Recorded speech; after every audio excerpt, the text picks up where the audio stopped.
আমার সঙ্গে চলে ওই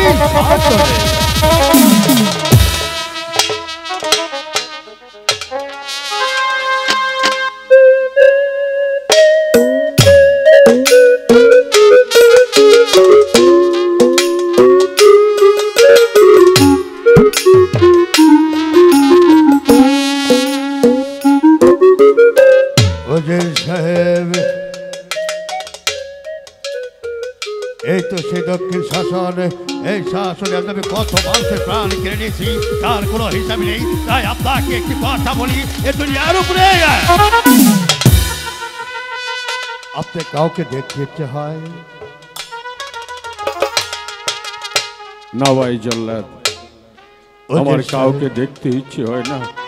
তবে মৃত্যুর পূর্বে আমার মা রূপবানের সঙ্গে আমার একটিবার সাক্ষাৎ হলো না। মা মারে লাভ হবে না। তাই আপনাকে বলছি, এ দুনিয়ার উপরে কাউকে যদি দেখতে ইচ্ছা হয় তাহলে আমার কাছে আপনি খুলে বলো।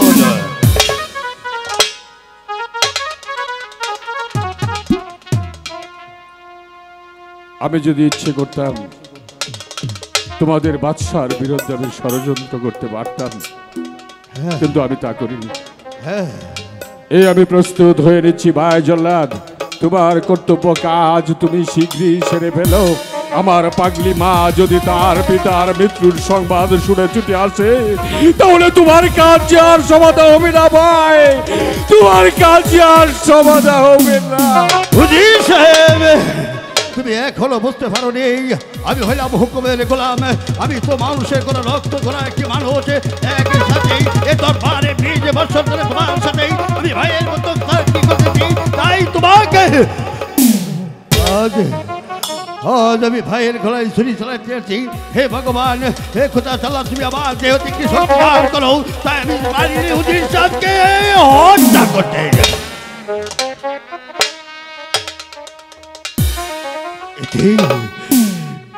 হে খোদা তাআলা, আমার এই হাত কেন দুর্বল হয়ে যাচ্ছে, আমি যে কিছুই বুঝতে পারছি না। না না না, আমি যদি দুর্বল হয়ে পড়ি তাহলে আমারও গঠন যাবে। না না না, খোদা তাআলা তোমার বাহু দিয়ে বলে একটি শক্তি দান করো, আমি চাই হুজুর সাহেবকে দুনিয়া থেকে চিরবিদায় করতে পারি।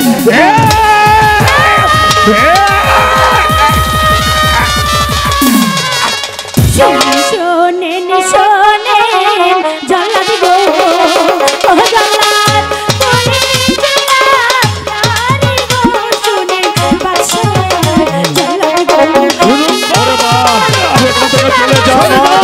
চলে যাও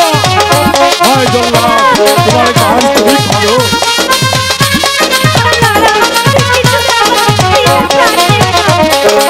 এখানে হবে না।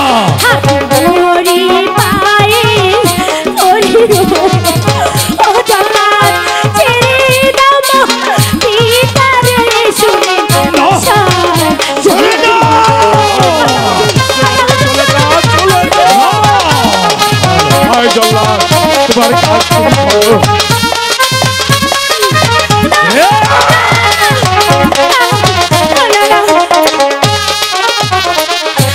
আমার পিতা কি করেছে ও গলা, তাই আমারে বলো গো আমার আমি বলতে পারবো না। আমার পিতা কি অন্যায় করেছে?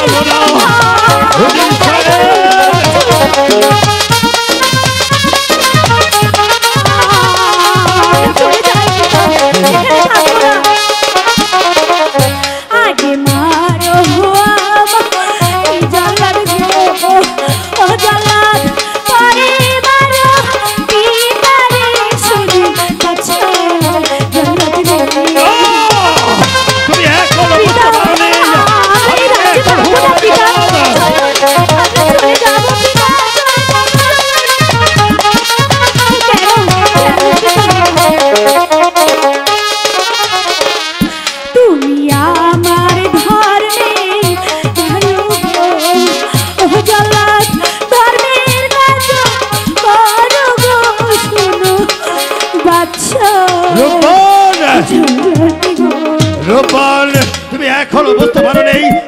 কিছু করার নেই। আমি যে হুকুমের গোলাম, আমার হুকুম মতো কাজ করতে হবে। যদি আমি হুকুম মতো কাজ না করি তাহলে বৃদ্ধ পিতা মাতা আমার অনাহারে মারা যাবে। না না জল্লাদ, আমি বেঁচে থাকতে কিছুতেই আমার পিতার প্রাণকে আমি কিছুতেই যেতে দেব না। ওজি। আমার পিতাকে নিয়ে আমি এই রাজ্য ছেড়ে অনেক দূর চলে যাব। পালিয়ে যাবে কোথায়? পালাবার সমস্ত পথ বন্ধ। কেন? আমাকে যেতে দিন, দয়া করে আমাদেরকে যেতে দিন। যেতে দেব? বারুব্বান, তুমি পারো এই সমস্যার সমাধান দিতে? আমি নিরাশপুরের বাদশালী একাব্বর, আমার বিশ্বস্ত উজির, যার সাথে কাঁধে কাঁধে মিলিয়ে এই বিশাল রাজ্যটা আমি পরিচালনা করেছি, তুমি তার একমাত্র কন্যা, আমার 12 দিনের সন্তান রহিমকে বাঁচানোর জন্য আমি নিরাশপুরের বাদশালী একাব্বর তোমার কাছে অনুরোধ করে বলছি, তুমি তোমার আব্বা হুজুরকে বলো আমার প্রস্তাবে রাজি হতে। আব্বা হুজুর, আপনাদের সাথে কি হয়েছে আমি তা জানি না, তবু আমি এখানে আর থাকতে দিতে আপনাকে চাই না। আপনি এই মুহূর্তে চলুন, আমরা চলে যাব আব্বা হুজুর। কোথাও যেতে পারবে না। শুনেন শোনে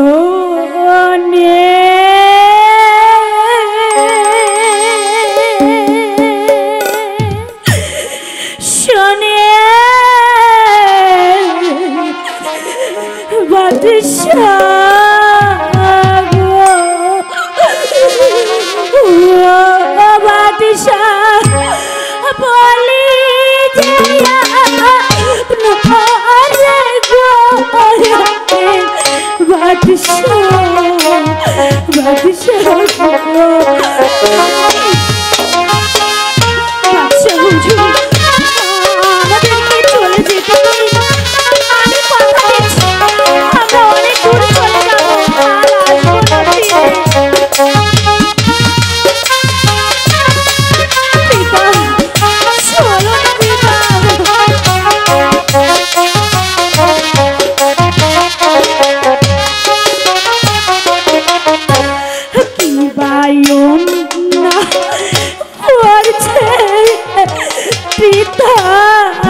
অপরাধ করে নিলে মা, চলে যাও।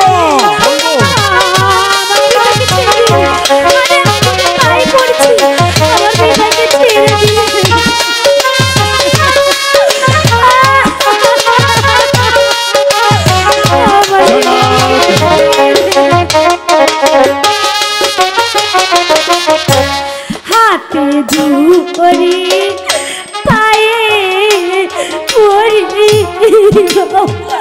ও বাদশা ছেড়ে জন্মর পিতারা শুনে বাদশা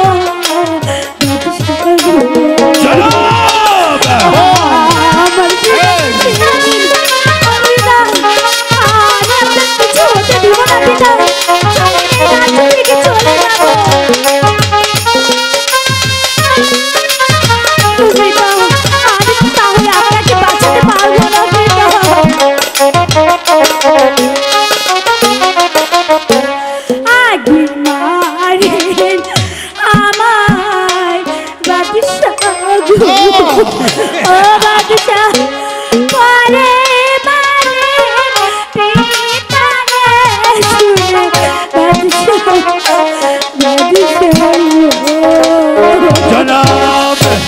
আমি যতবার কান্দাকারি শুনছি আমার শরীরে রক্তটা টকবক করে উঠছে। আর বিলম্ব নয়, উজির সাহেব আপনি মৃত্যুর জন্য প্রস্তুত হয়ে যান। শোনো মারুব্বান, তোমার পিতাকে আমি মুক্তি দিতে পারি এক শর্তে। বলুন কি শর্তে? পৃথিবীর যত বড়ই শর্ত হোক না কেন, আমার পিতার প্রাণ বাঁচাতে আমার এই দেহে এতটুকু রক্ত দিয়ে হলো আমার পিতার প্রাণ আমি রক্ষা করব। বলুন বিধির বিধান কেউ খণ্ডাতে তাই তো বিধির বিধান মোতাবেক আমার একমাত্র সন্তান 12 দিনের শিশু রহিম বাদশার সহিত যদি তুমি শাদী মোবারক করো তবে তোমার পরবর্তী না না, না রে মা না, কবুল বলিস না। তোর ওই হতভাগা পিতার প্রাণের জন্য তোর সুন্দর জীবনটা নষ্ট করে দিন না মা, কবুল বলিস না। ভাইউজি বলো মা তুমি রাজি? রাজি বলো তুমি রাজি? বলো তুমি বলো তুমি রাজি?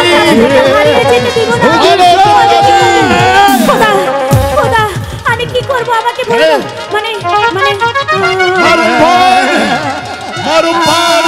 আমি বাদশালী কাপড় তোমার হাত ধরে অনুরোধ করছি, বলো তুমি রাজি?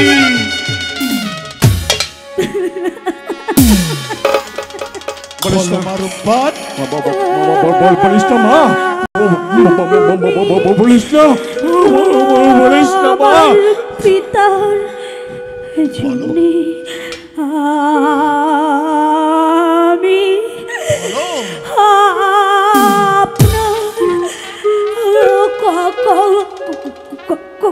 বলো বলো বলো বলো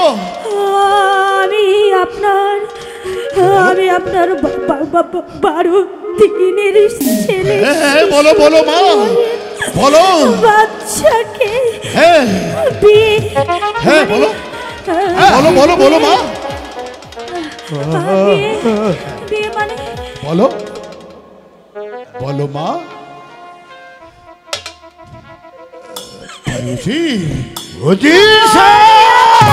প্রস্তাবে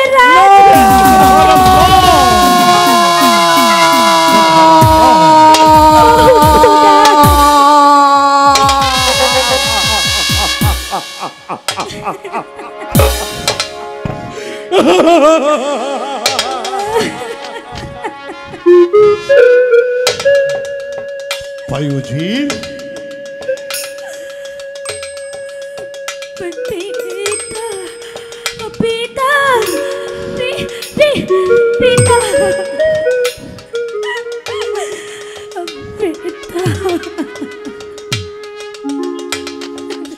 জল্লাদ জনাব উজির সাহেবকে মুক্ত করে দিয়ে যাও। উজির আজম মা রূপপান যখন রাজি হয়েছে সারা রাজ্যময় ঢোল পিটিয়ে এলান করে দেব আমার একমাত্র সন্তান রহিম বাদশার সহিত উজির আলার একমাত্র কন্যা রূপপানের সহিত শাদী মোতাবেক মুসাফির খানা উন্মুক্ত। সবাই আসবেন, সবাই যাবেন, মুসাফির খানা উন্মুক্ত। এসো ঘাতক। ঠিক আছে বায়ুজির, আমি চলে যাচ্ছি। তোমার দুঃখ না করে তোমাকে হাসি মুখে আমি তোমাকে দোয়া আশীর্বাদ করলাম। প্রত্যেকটি ঘরে জানি বাংলার মাটিতে এমন করে মা পানের মতো জন্মগ্রহণ করতে পারে এই আশীর্বাদ আমি দরবারে থেকে আমি করে গেলাম। এই মারুপান, তুই কি করলি? তোর হতভাগা পিতার প্রাণের জন্য নিজের পায়ে নিজেই কুড়ুল মারলি। কি করলি রে? কি করলি রে?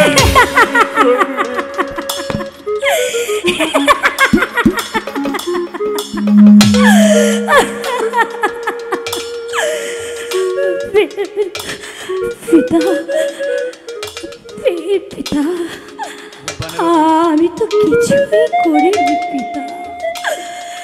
তুমি কেন এমন করছো পিতা? সেই ছোট্টবেলা থেকে লালন পালন করে কষ্ট দুঃখ ঝড় তুফান ফেলে তুমি আমাকে তিল তিল করে গড়িয়ে তুলেছ। বলিস না, এমন করে বলিস না রে, আমি সে সহ্য করতে পারছি না রে মা। আমি বলো।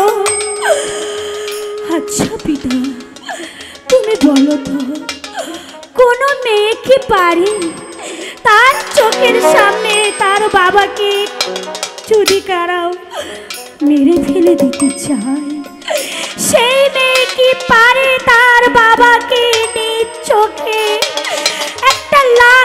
পড়ে থাকতে এই পৃথিবীতে কি কেউ পারবে? আমার মনে হয় কেউ পারবে না। বাবা তুমি মনে করো না, মনে করো তোমার এই তুচ্ছ মেয়ের জীবনটার বিনিময়ে আজ আমি তোমার জীবনটা হাসি মুখে মেনে নিলাম। তোমাকে সারাটা জীবন আমি এই দু চোখ দিয়ে দেখবো, এই ভালোবাসার বিনিময়ে নয় আজ আমি এই কাজ করতে বাধ্য হয়েছি। তবু তো পিতা আমি তো তোমাকে দু চোখ ভরে দেখতে পারবো। ওই প্রশান্ত জল্লাদের হাতে তোমার তো আর মৃত্যু হবে না বাবা। আমি যে পারবো না, আমি জন্ম দুঃখী, আমার মা নেই বাবা। তুমি আমার মা হয়েছ, তুমি আমার বাবা হয়েছ। একজন এতিম জানে তার মা আর কত যন্ত্রণা, একজন এতিম জানে তার বাবা আর কত যন্ত্রণা। আরে প্রশান্ত বিদায়ী, তুই কেন আমাকে জন্ম দেওয়ার আগে মৃত্যু দিলি না? আজ আমার মনে যে ঝড় বয়েছে, এমন ঝড় যেন কারো হৃদয়ে না বয়, কেউ যেন বাবা মাকে না হারায়, এমন বিধি যেন লিখন না লেখে, আর যেন কেউ না করে। আমি আমার বাবাকে হারাতে পারবো না। আমি যে আমার কাছ থেকে বেহেশতের সমান সব কিছু হারিয়ে ফেলে দিব পিতা। আমি তোমাকে ছাড়া বাঁচতে পারবো না পিতা। হোক না পিতা, 12 দিনের শিশু আমার স্বামী, হোক না সেই বাচ্চা আমার শ্বশুর, আমি তার বিনিময়ে তোমার প্রাণটা তো বাঁচাতে পারলাম।